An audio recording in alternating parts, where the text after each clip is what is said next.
Thank you for watching another episode of Microfighter Monday.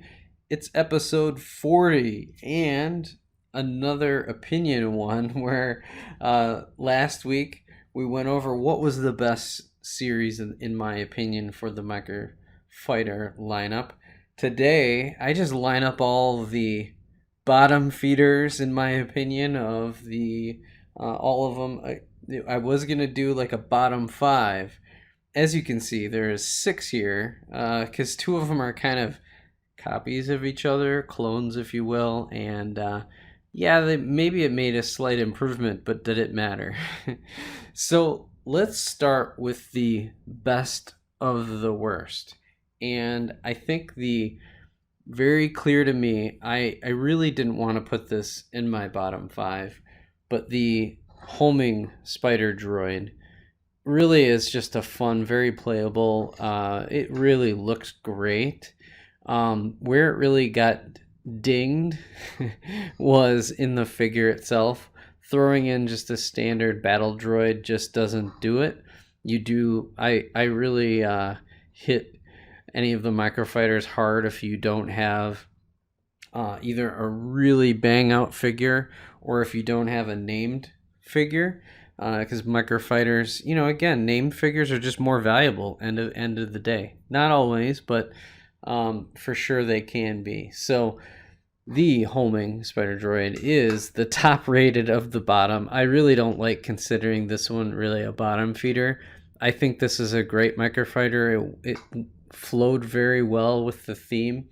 In I think what is that in Series 2, 2015. Really, it was great with they had the Republic gunship, the Vulture droid, which almost made the list. So I consider that almost tied with the Vulture droid. It's just a little bit more playable. Probably could have scored it about the same. I don't know. I personally like the Vulture droids. There's probably some folks that like the homing droid a lot better than the Vulture droid, but I think the Vulture droid was a nice ship, and of course the Arc 170 was just like a banger set that in that series.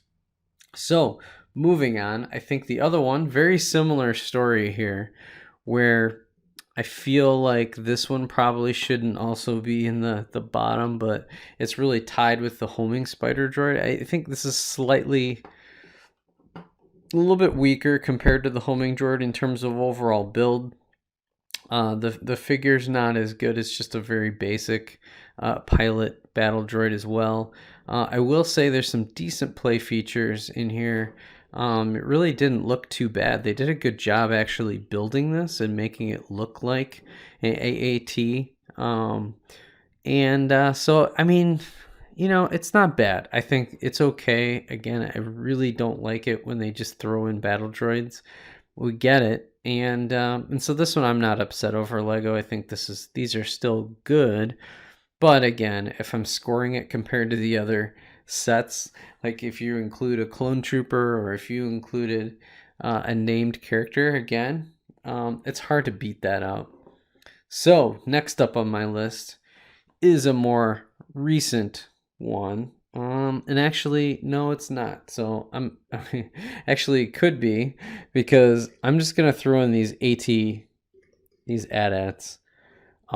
as a pair, right? So this one was the original Series 2, and I really like the figure. So the reason I kind of put it ahead of the homing droid and also the AAT is that the figure itself, these are really great. I love having, multiple of these. I almost like the 2015 version a little bit better. The head looks a little proper. It's a little boxy, and it doesn't do as much as the new one does. So there are some improvements. There's also, you could say that with two printed pieces, this is a better setup. But I don't know, like the back design is a little bit better, but not much. I mean, and even part of it looks worse. So I don't know. I kind of don't think that Lego should have made a second one. So I'm putting that as my number 3 almost worst set. Then another recent one. So this is the Tauntaun versus AT-AT, and this just, it's cute. I'm gonna give it that, but it's just, I mean, look at that. Like, you don't even know what it is from this angle. Okay, that's a Tauntaun, but it's not to scale. I don't know. And I'm just kind of done with Empire Strikes Back builds that just don't really add anything. The one reason I put this ahead of the others is you get Luke Skywalker in super cool Empire Strikes Back early in the movie form with a full lightsaber. And you know, it is okay. The build's all right. It's got some playability, but I don't see anybody putting this in their mocks. I think the molded version's kind of the way to go. I don't know. It's just kind of a mini brickhead to me. So I'm going to say no to this, but Luke Skywalker's pretty amazing. So that just leaves one more, and I think it's not even close, almost by a full point. I don't mind the pilot. I think he's good.